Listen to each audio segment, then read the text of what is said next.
Forecast. To my right, we have AP18. Alex, how you doing? Hello, everyone. And to my left, GW himself, Garrett, how you doing? Doing good. My name is Marvin, and this is the Wednesday Comics Forecast for the week of July 11th, 2018, second Wednesday in July. Quickly going through the year, we're over halfway done, and the comics keep coming. They're just like the mail. It always comes on a Wednesday. Speaking of which, Image Comics, Black Science number 37. This is Rick Remender and Matteo Scalera. This is Later Than You Think, Part 3, the center of the onion beckons to Grant and Sarah as they get ever closer to the one truth that governs the Eververse. Alex, it sounded like at first that this thing was going to be ending soon, but now here we are, number 37. It seems like it's still going. What's the deal with Black Science? I thought that it was ending at issue 40, and I remember like years ago you and I talked as like issue 43. So if it's 43, we still have 6 issues left of a book that has been so strong in the past, and recently it's really kind of lost its flair and the excitement. It's kind of gotten redundant. So not that I will drop this book, it still looks amazing, but the story is getting kind of long-winded. I'm ready for it to wrap up. I did just look it up, and I can confirm that they announced originally that it would end at 40, but it seems weird that it's ending in 3 issues, but it doesn't seem like it's ending. Well, maybe the whole wrap-up to the story is just them finally getting somewhere they want to be. Because all they've ever done is jump from place to place. I think Scalero's art is still on point every issue, and I do think that, overall, I think if you read this in trades, it'll be okay. You'll be like, hey, that was pretty good. But I just think it's the delays and the way the story went, and it became less about. I mean, it was more like shorter arcs, and everyone saw like a one shot, and then now it's been the story for a long while. So I think it's just that a little fatigue on this book. I think it just became one of Rick Remender's books that he his 5th book that he cared about, and it really should have ended before he started other books. So, yeah. The next, I'm a little inside information. Number 38 is the end of the story arc, and then we would have 2 left. Do you think that's how it's working out? Oh, really? I can't imagine that's true. Okay, well, maybe, but I'm also hoping. I hope he doesn't drag it out more than another 7 issues. Well, maybe they decided to keep going. I don't know. I'm not sure. I guess we'll hear about that soon at San Diego Comic-Con, and we'll get more information. Dead Hand number 4, Kyle Higgins, Stephen Mooney. Garrett, how's Dead Hand going? I really like it. I think it's a fun. It's hard to say. I mean, it is Cold War-esque in the fact that it's like a surviving Soviet Union city in the middle of the old Soviet Union or American city. But I feel like we're starting to learn more and more about this little town, and I think we're stumbling upon what the Dead Hand actually is.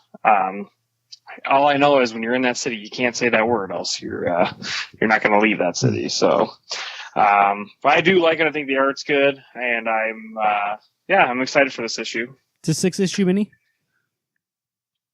I know we shot used it as to be. a 6-issue mini. To say, it used to say of 6, I believe, but now it just says Dead Hand number 4. Yeah, maybe you got approved for more issues to tell a story. You know what? There was something in issue 2 that really kind of surprised me and almost made me mad. A certain character gets taken out, and I was really blown away by it happening. That I was actually pissed at the character that did it. This book was way better in issue 2 for me than issue 1, and issue 3 was great. Dead Hand number 4. There you go. Farmhand number 1. This is Rob Guillory on art and writing.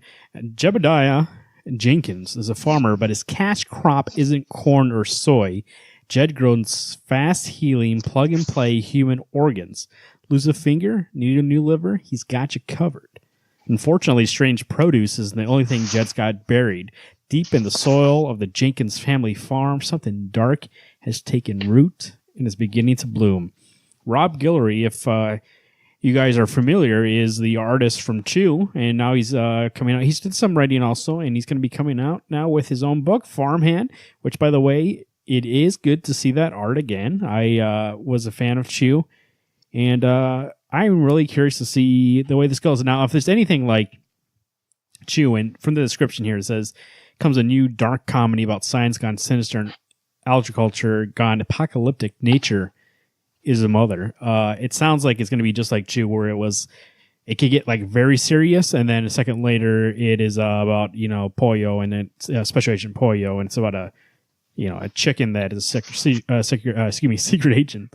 So I'm really looking forward to this. So we'll see how it goes. Do you think that Farmhand and Chew's world intertwine, or is it going to be its own separate thing? Because that'd be pretty sweet to see Pollo show up. I believe if you know Rob's art style, there's a lot of Easter eggs. Like, for instance, there was a character that was obsessed with Robert Kirkman, so Robert Kirkman was always in the background, like the actual picture of Robert Kirkman, not a drawing, and stuff like that. And like in the background, you would see the stuff, or like there'd be jokes in the background. So I assume a lot of that will happen. So I bet you'll see ties to Chew. Now, is it going to come into the story? I don't think so, but I think you'll see ties in the background. Maybe somebody's reading the book or something like that. So keep an eye out. That'd be fun. Isola number 4. This is Brendan Fleischer, Carl Kirchhoff, and Masaik. The tale of Queen Ovalin's transformation and the treachery of her brother, Prince Asher. Recommended for fans of Studio Ghibli and the work of Hayao Miyazaki. If I remember correctly, Alex, is it this issue and then we have a break coming up, right? Correct. I thought it was issue 5. I thought it was issue 4. I'll look it up, but what do you think about Isola? I've really enjoyed the book. I think this book looks so good. The story is a little slower than I was expecting, and also kind of tends to veer off what I was expecting as a story. But it's hard to argue with those covers, hard to argue with the inside art. I guess for me, I want a little bit more grip when it comes to these characters. I understand the characters to an extent, but I want more. I don't need this big world building right now. I actually need to get to know these characters a little better. I would agree. I think there needs to be some more meat in the story. Like, it's very, like, yes, it looks beautiful, but what's hooking us is getting to know what you just said, Alex, these characters, and we're not getting enough of that for us to have like stakes invested in what happens to them. I hope that this issue really is something that'll shift things into place where I can figure it out. But it's not like it's so far very simple. And like you said, it looks beautiful. It probably is the best looking book that is out on the market today. But there's not enough here for me to be invested. And I feel like it needs 1 or 2 issues telling this backstory, which it says in this issue it's gonna, that I can be like, oh, okay, I understand the stakes of this now and what's going on, and then we're good to go. By the way, Garrett, you're right. Number 5 is the last one in August, and then it's taking a break until January. So we got a couple issues here, and it sounds like we'll have this issue as a flashback, and then a conclusion, number 5, and then we'll take a little break. So I'm hoping that when we get to that break, I will be excited to be like, okay, this is coming back in January. I'm excited for it to come back, rather than being like, okay, I can jump off this book now. So we'll see. Oblivion Song, Robert Kirkman and Lorenzo de Facialina. Things in Oblivion are heating up as Nathan deals with danger on all sides. Garrett, Oblivion Song number 5, how's it going so far? I really enjoy it. I think it's a fun monster creature book. It's definitely at the beginning of the story, so learning new information all the time. I'm starting to get some of that character development the Robert Kirkman way, where you meet a whole bunch of characters, and then it does a little bit with these, like in the background, like there's some focus on this character, some focus on this other character, and it just makes the book more interesting as a whole when you get back to those issues where it's everybody's in the mix again. So I really like it. Outpost Zero number 1, Sean McKeever, Alexandria Tefekin. A series premiere when welcome to Outpost Zero, the smallest town in the universe. The people that work the land go to fights every Friday night and tuck their children into bed. But the outpost is no place for dreams or aspirations. To survive is ambitious enough as Aaliyah and her friends graduate to adulthood on a frozen world never meant to support human life. Something stirs, something sees. So if you're looking for a new number 1, Outpost Zero number 1. Pick that up. That art style actually looks pretty pretty good. I do enjoy that kind of style, so we'll see. I have a light week, but then again, I've never seen an Image Comics debut at $4.99 unless this thing is going to be oversized. That's kind of weird. Okay, well, yes, Garrett? Oh, I thought you were saying that. No. Here we go. Dark Horse Comics. Just wanted to bring up here because I did not see this when it first came out, but here it is.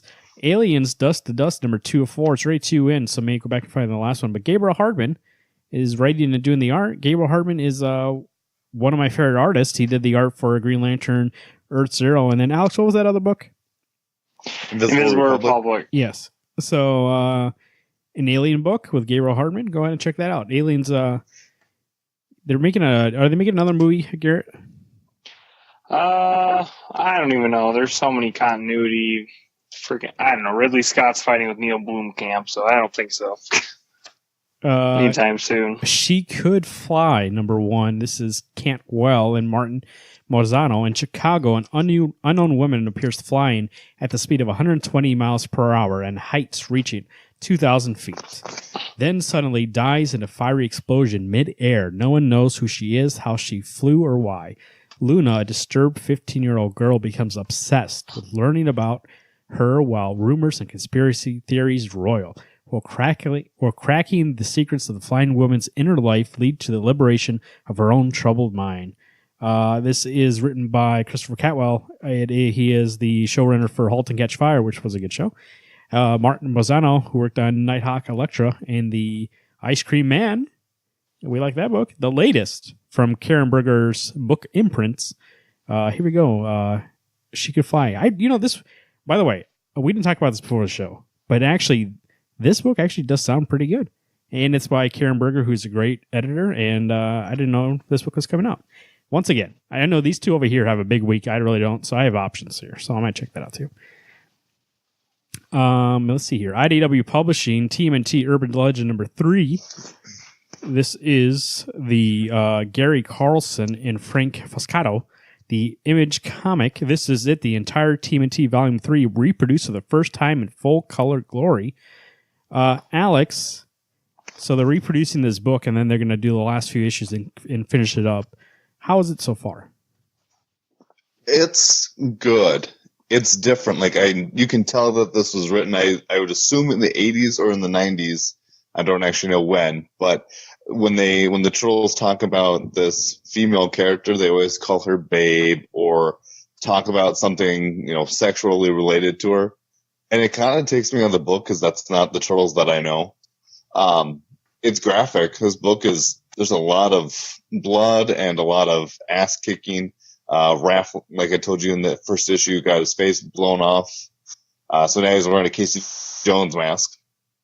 And I have a feeling Donatello's going to become an android. So it's good. I'm going to continue to get this, but it is different than I was expecting from a Turtles book. I don't even know if I would. I don't know. This is a book I'd even say, yes, go ahead and get this because you're going to love it. I don't know. Looks like 1984. So that's when it was coming out. So. Okay. Well, I mean, like the verbiage sounds like that time period, but this is way out in right field, and I'm used to being a little more in the left field, turtle-wise. Actually, it might be 1993. Yep, it's 1993. Excuse me. No. Excuse me. 1996. I found it here. The publication of the third volume under Image Comics banner, 1996. June 1996 is when it first came out. DC Comics. Speaking of DC Comics, Detective Comics number 984. This is Brian Hill writing the book, and we have Miguel Mendoza on art. On the outside, part 2, Batman wanted Black Lightning involved in the lives of his proteges, but how involved was the Dark Knight thinking? What kind of missions will Jefferson Pierce take them on? And what exactly is he whispering in the ears about Batman himself? Garrett, how's Brian Hill's start on Detective Comics going? I wish I knew. I had not caught up. I didn't read the first issue yet, but I'm excited for it. I mean, Black Lightning being involved in that team is pretty cool. Oh, okay. I think we're all behind, right? Yeah. Oh, yeah.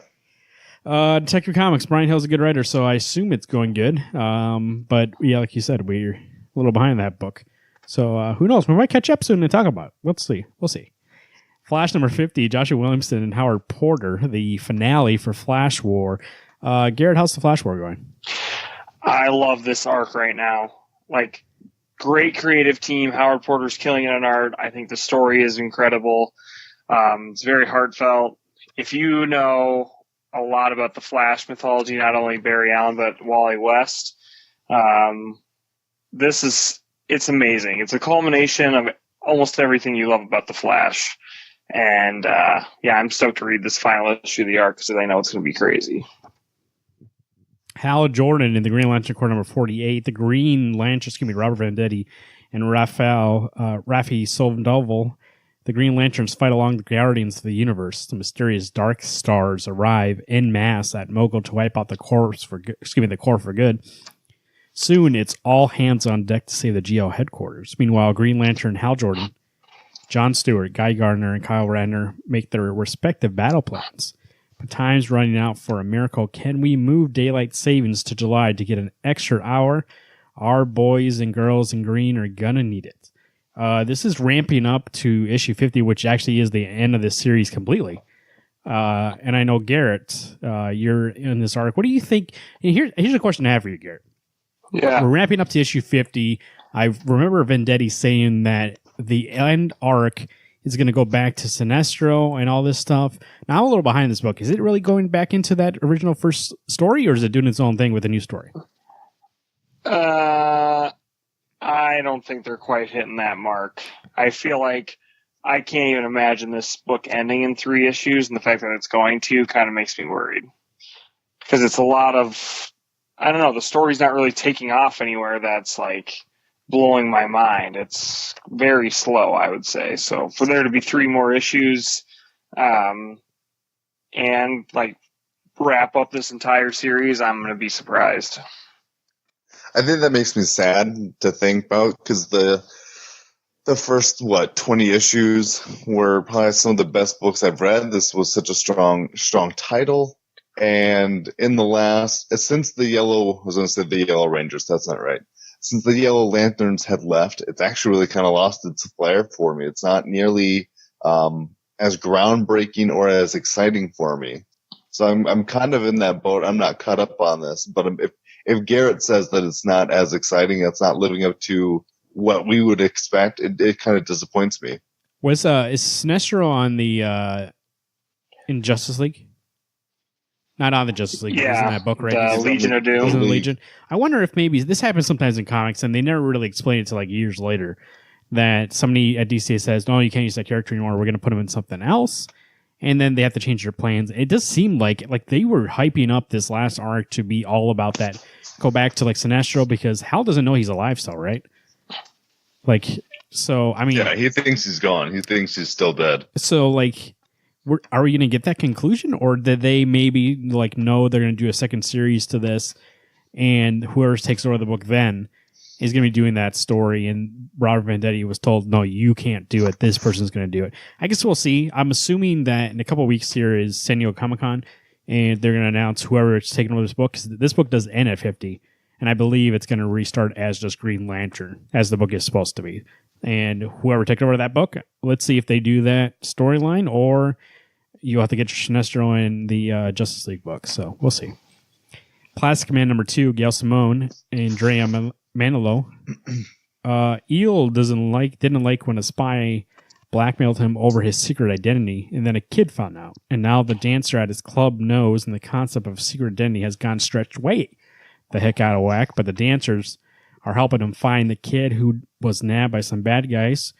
We don't know his secret identity, just a costume persona, which is still a terrible day, even in his pretty rotten life. Alex, what do you think, Plastic Man? You picked it up. It's 6-issue mini by Gail Simone. How was the first issue? I read that first issue, and it really was probably one of my favorite issues I've read in a long time. Gail Simone's writing was great. That art was fantastic. There's a part in that book that made my knees hurt. And then to find out that Plastic Man is laughing all the way through it was so good. Cannot wait for issue 2. I heard this book actually is a little kind of adult. Not adult, but some of the humor kind of gets to that range. Is that correct, or am I hearing things? Yeah, it does. I would say yes. Oh yeah, It's really This book fantastic. could be a black label book almost for some of the stuff that goes on, some of the things that are said, even some of the not gestures but actions that happen. It's more mature than I was anticipating, but I appreciated it. It's like in Terrifics we get the PG Plastic Man, and then this guy here is pushing R. Is that correct? Yes. Okay. Red Hood and the Outlaws, number 24, Scott Lobel. I'm good to hear that Plastic Man is getting a good series, so I'll check that out when it's all done. Red Hood and the Outlaws, number 24, Scott Lobel, Dexter Soy, before he takes off, Allison Borges. Bizarro's getting worsest. The backwards Superman diminishing conjunctive state is causing problems for the rest of the Outlaws. Complicated things. Is the Red Hood's vendetta against the Penguin? Can the Outlaw stop Jason Todd from crossing a line he can't return from? Garrett, how's Red Hood and the Outlaws going? It's one of my favorite books from DC Rebirth. The fact that Dexter Soy is going to be the artist on this book, this next issue, is going to be so good. I think me and Alex were both kind of bummed that the last issue was kind of like a Red Hood tale. So it'll be nice to have like the whole team back in the mix, what this book should really be about, going into going into this next arc, I would say. So on Instagram, I believe it was, Dexter Soy said he's done with this book in the next few issues. He's moving on. But I think maybe, and I don't know what you guys think. So every once in a while, DC does like they cancel like five books and then they announce 5 more books. Like they have a consistent number. They don't go over that number. And I was reading that DC, what's it called? The direct, that book they put out with like their interviews and stuff like that. And in the DC Nation. Yes. In the second issue, Dan DiDio says that in soon they're all getting together and going over what's going to happen in the next like couple of years. They're going to get together and with all the writers and all the people in the books and be like, hey, let's get back together and figure out like what are we going to do with the DC universe the next couple of years. And I assume that book was written a few months ago and they had that meeting already, and then that's what's going to be announced at San Diego Comic-Con. Do you feel like maybe Dexter Soy, he's not leaving the book, that this book is going to be ending? I could see it. I mean, you know, when it's a monthly title already and, you know, there's something going on right now that eventually is going to have a conclusion that is going to end in something bad happening to Bizarro. So I could definitely see this book ending. Don't want it to end, but, you know, it's kind of like Breaking Bad. Like, you got to end it while it's on fucking fire, so... Here we go. Scooby Apocalypse number 27. Keith Giffen and J.M. Demantis, Pat Olaf. Garrett, how's the Scooby-Doo Apocalypse going? It's awesome. I just, after issue 25, we hit a time jump, about 6 months, and there's already so many things that are different that you would never expect from the Scooby Gang, or in this particular setting with like monsters and zombies and whatnot. So, yeah, it's still fun and it's still fresh. I mean, I feel like this book could last a very long time. I don't know if it's going to, but I'm definitely enjoying the ride. Sideways number 6, Justin Jordan, Dan Dio, Kenneth Rockfort. Thanks to his dimension hopping powers, Derek James is having a terrible, horrible, no good, very bad week. As life-changing secrets are revealed, one missed phone call will set in motion a tragedy so personal for Sideways that no one will see it coming. You've been warned. A can't-miss issue as Sideways' life continues to go, well, you know. Alex, you caught up on this book? I am 1 issue behind. I actually read 3 and 4 a couple days ago. This book looks so good. Story is fairly decent. I would, if what is going on in his issues is within that week, he really has had kind of a shit-ass week. This dude has got one of the most, issue 4 had one of the most mind-boggling things that had happened. I really enjoy it, but I'm also kind of on the fence on how much I'm enjoying it. It's good, looks good, but am I having as much fun as I should? If it looks like a duck. Quacks like a duck. I guess it is a duck. So. Speaking of ducks, Superman number 1, Brian Michael Bendis, Joe Bravo, and Ivan Rice. A bold new chapter for the greatest superhero of all time begins here as a superstar team of Brian Michael Bendis and artist Ivan Rice begin their run on the all-new Superman. The fallout from the Man of Steel miniseries has Clark Kent looking at the world through new eyes, with new ideas of what Superman could and should do for the city of Metropolis and planet Earth. His first job, getting the planet back out of the Phantom Zone. Garrett's Superman #1. What do you think about Brian Michael Bendis' first issue coming out? So a long time ago, when we, were getting news of Bendis writing Superman, and then we eventually got DC Nation, or got Action Comics 1000, and I read that story in there, and I was like, okay, it's whatever. Then I read DC Nation, and I was like, oh, this is horrible. I'm getting that feeling again. I was really trying my best, when Man of Steel issue 1 came out, people said, oh, it's not that bad. He's actually doing a good job. I'm like, okay. And then the rest of the Man of Steel series was a giant freaking letdown.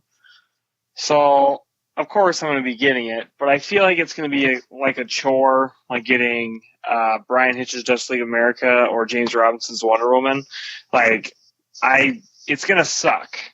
And, especially when the big cliffhanger or the big bad of the Man of Steel, there's you could count it as 2 villains in the Man of Steel mini.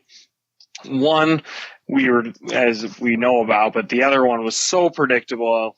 The one that actually has something to do with John and Lois, and it's like, this is just, why did you bring him on and end Gleason and Tomasi's run to do basically the same fucking story? That's what I don't get.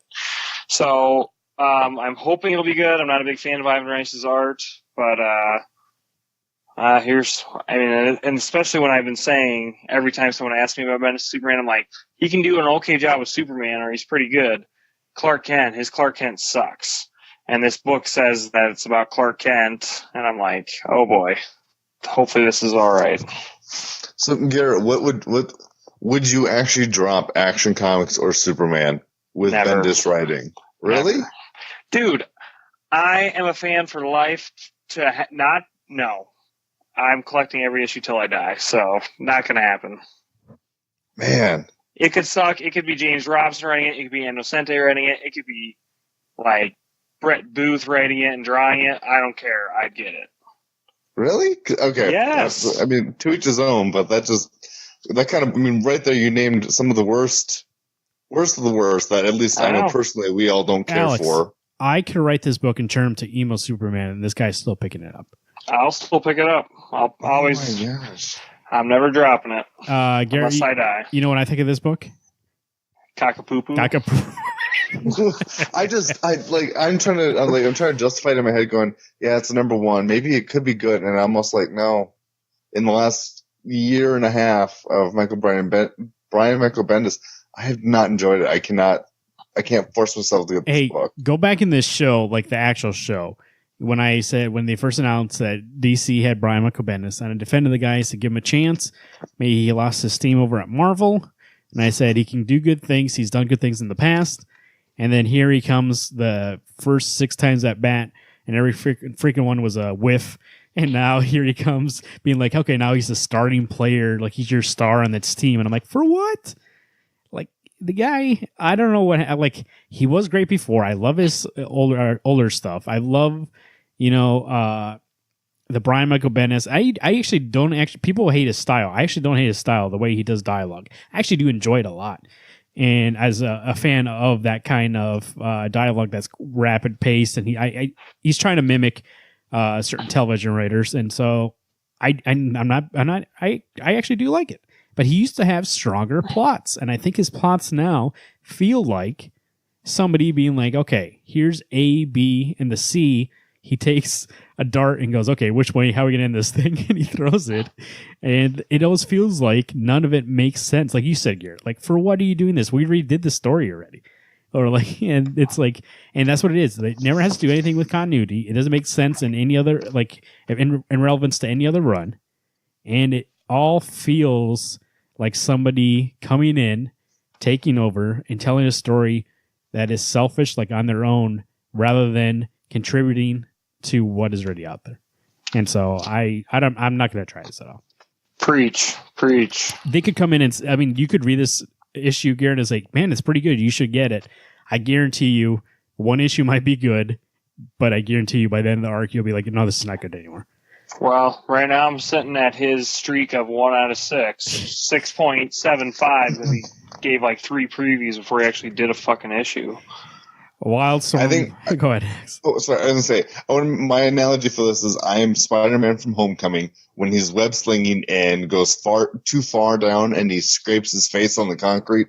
That's how I feel thinking about wanting to get this book. There's just no getting up from that. Wildstorm Michael Cray number 9, Brian Hill, Stephen Harris, and Dexter Vines. Michael learns the truth about John Constantine's plans to provide the world free energy, and his sinister plot will shake Michael to his core and potentially plunge the world into a new age of darkness. Killing Constantine and his allies might save the world, but doing so could trap the alien entity growing in Michael's brain forever. Garrett, are you caught up with this book? Yep. And how's it going so far? It is. I think this is the best arc. The Constantine Wonder Woman arc has been insanely good.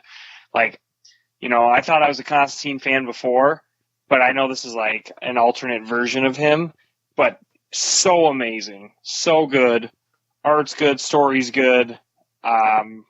This is one that I'm surprised that it comes out as. I know it's like monthly, but it seems like it comes out more frequently than that. And I'm sad that it's only a 12-issue series. Like, this book has turned into a really great book that I look forward to every time it comes out. Killing it with Constantine. I think what a fun character, the way that this is imagined for this book. Marvel Comics, Amazing Spider-Man number 1. This is Nick Spencer and Ryan Ottley. An alien invasion hits New York City, and the only one who can stop it is Spider-Man.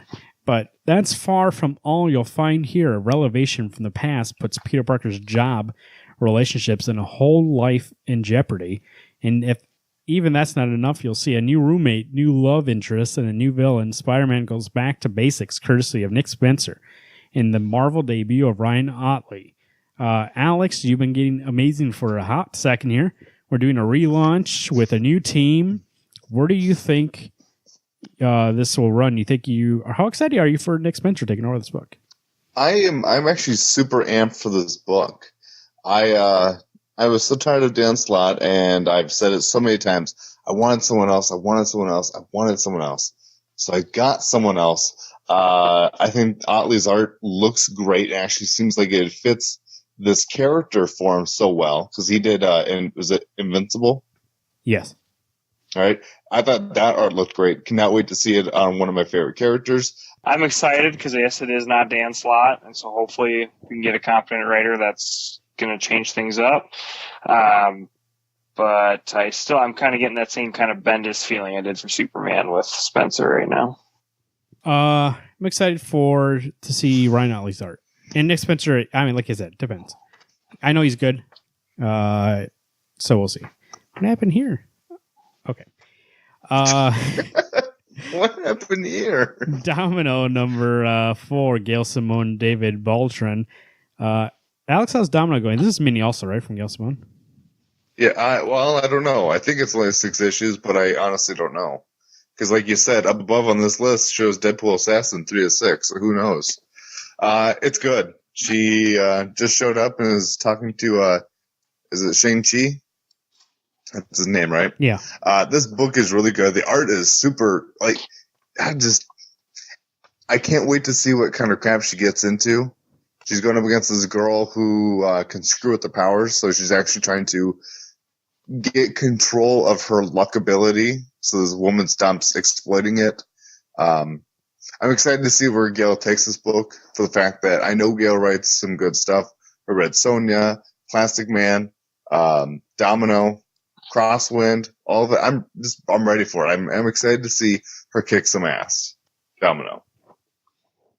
Hunt for Wolverine, Adamantium Agenda number 3, Tom Taylor. Garrett, how's your little mini going here? I've really been liking it. I didn't really know that Wolverine was on a team with Luke Cage, Jessica Jones, and Spider-Man and Wolverine or whatever. So I like the direction of the story, but of course, they're trying to find like adamantium because obviously that's the trail where Wolverine's going to be.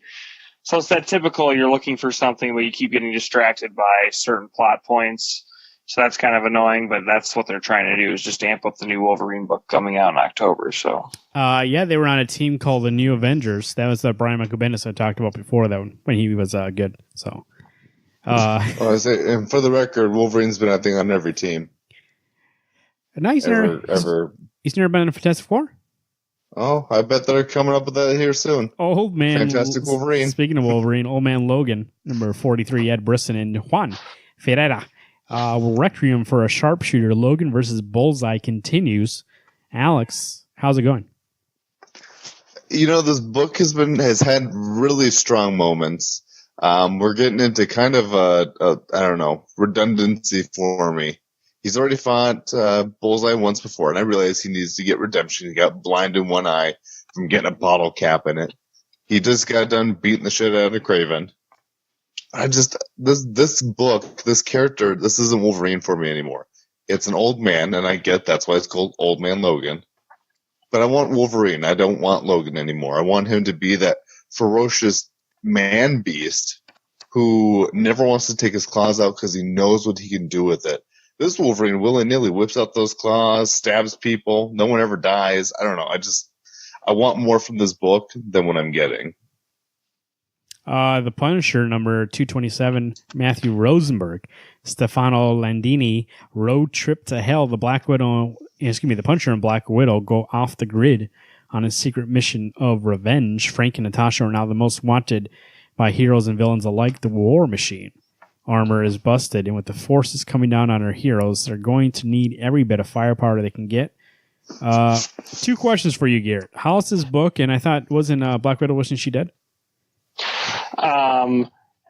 Favorite Marvel book right now. Nothing beats it in my eyes. Look forward to it so much. Action's great, story's great. Have no fucking clue about Black Widow. But hey, I guess she's alive. So Fonzie, hey. Yeah, didn't she die in Secret Empire, or was that a fake out? I forget. Well, she did, but then in Tales of Suspense and Wonder or whatever, she comes back, I guess. Or she's never died. I don't know. Okay, no way did she not die. I watched that shield break her neck. I can't remember if it was like a life mod. I don't know what the story is. Somebody look up spoilers to that point. No, I realized she was never going to stay dead. She's gotten to be more popular with Scarlett Johansson playing her. Of course, they had to bring her back and show how much of a badass she is by doing some secret agent shit. But in all honesty, let the woman be dead. She can do all these secret missions and then come back at a later time, 2-3 years from now. You know what? Wolverine's been dead for 4 years now? It's like, you know what? That's pretty legit. I can handle that. Let Natasha be gone.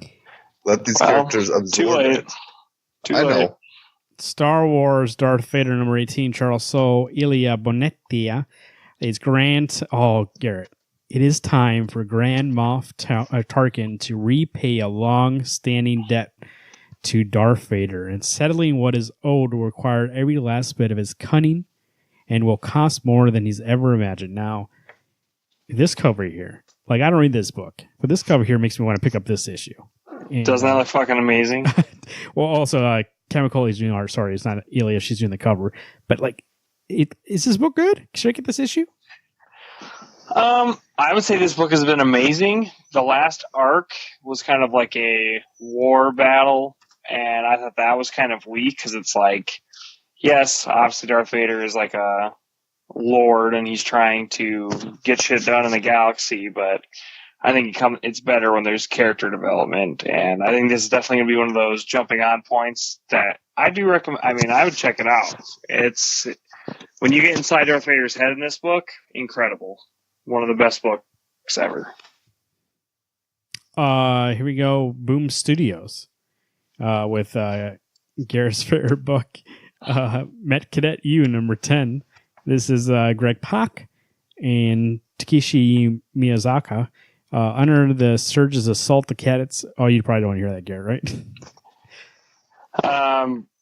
I mean, I'll read it at some point. So, So pick up that book. It's one of Garrett's picks, but he hasn't read it in a while because it hasn't been at our shop. So one day he'll catch up with that. Also, by the way, I missed one. X-23 number 1. Mariko Tamiki and Juan Cabell, cloned from a warrior raised as a killer, Laura Kinney has gone through hell and comes out the other side a hero after a stint as the all-new Wolverine. She returns to her roots as X-23 to make sure no one ever has to go through the horror she did. With her sister Gabby and their pet Jonathan in tow, X-23 forges her own destiny in a new series by Mariko Tamiki. Do you think, Garrett, I know you're getting this book, does this just seem like a continuation of All New Wolverine? If you got that, you should probably pick this up. I think so. I mean, they're trying to keep, Juan Cabal has been the artist of Tom Taylor, the end of Tom Taylor's run. So I think they're trying to keep people under the same roof from that series. But, I am a little worried. Like, I think Mariko Tamaki is like a decent writer, or pretty good. But I just think back when she was writing the She-Hulk book, and like her first arc was amazing, and then she got to her second arc, and it was like, I don't know what to do here, so I'm just gonna make it funny and cheesy, and that's where I'm like, I don't know, the big thing with superheroes is making them funny, but sometimes there's just not funny situations with these characters, and to like force them into that is annoying. So I am hesitant, but I don't know, and I also don't know, like, they need to explain why she can't be Wolverine anymore. So, I know Wolverine's coming back, but still, I mean, you gotta make a good reason for her to be like, nah, I'm not gonna honor my father anymore. Those are comics coming out for July 11th, 2018. Alex, if you were to say one of them stands out, which one would it be?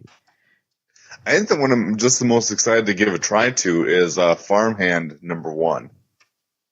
Garrett? Yeah, you just do yours. Come back to me. Thinking. You know what? It is a very hard week. I don't have that much coming out here. And I'm going to say, because I thought Alex would say this, so I'll say instead, Amazing Spider-Man number 1, Nick Spencer and Ryan Otley. I am excited to see if Nick Spencer can make me interested in this book again. And I haven't picked up this book in forever.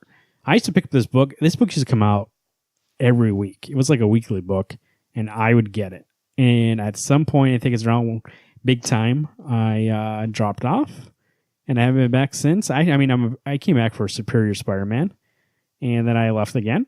So I'm excited to see if I can feel that energy we had during the Spider-Man Brain Trust saga, when we had like 4 or 5 writers. Mark Waid, we had Joe Kelly, we had all these people doing this book, and it felt like Peter Parker had energy. It was fun, but also it had good storylines that could be serious, and I want that again. So I hope that we get that with this series. I'm saying Flash 50 for me. How excited I've been about this whole Flash war, especially with. I just want to say the spoiler so bad, but I won't do it. But someone really close to Wally. I just can't say fucking anything. Read this book. It's good. I'm excited. Alex, it was kind of hot today. I was out there. It pushed close to 92, 95, around that area. And I'm looking at the thermometer in my office, and it's threatening me to do it again tomorrow. I'm assuming that the thermometer controls the sun. And do you think I can tell this guy to screw off? Is it going to be colder, or is it still going to be hot?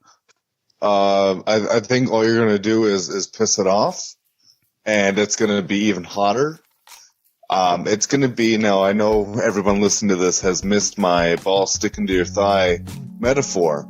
It's no longer a metaphor. It is legitimately what happens.